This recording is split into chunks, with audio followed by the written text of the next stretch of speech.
Hello and welcome to this video in which we're looking at the first 3 questions set by Edexcel on Paper 1 in 2021. Here's question 1. Whenever we are given that x minus 1 is a factor of a function, almost certainly we're going to use the factor theorem, which tells us that if x minus 1 is a factor of f of x, then f of 1 equals 0. So we work out f of 1 and put it equal to 0, which gives a equals 3. In question 2, we are given a quadratic and asked to convert it to a form which we should recognize. We need to complete the square.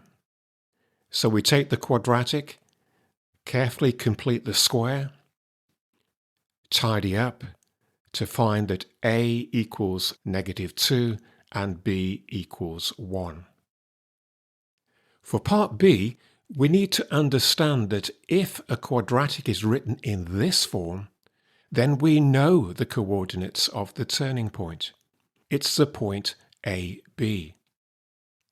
Applying this to our quadratic, we know the minimum point is 2, 1. That's the point Q.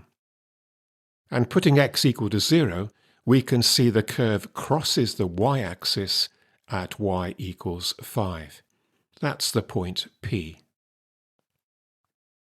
Question 3 is an iterative sequence question.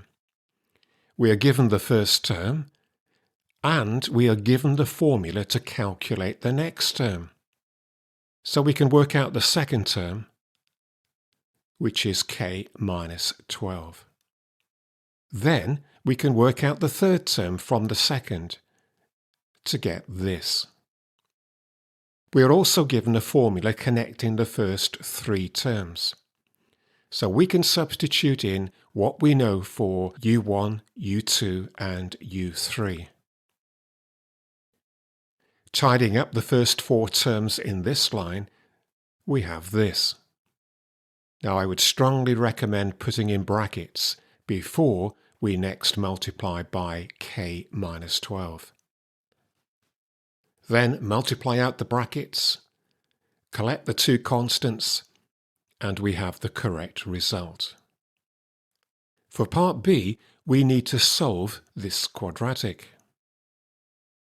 We can factorize, or we could use the formula, but the quickest way is to use a calculator. The calculator gives the 2 solutions 6 and 40/3.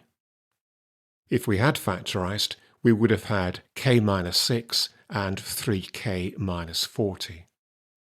Now take note, the question says find the value of k, singular. One of these solutions is to be rejected. We were given that k is an integer, so we reject 40/3. The only solution is k equals 6.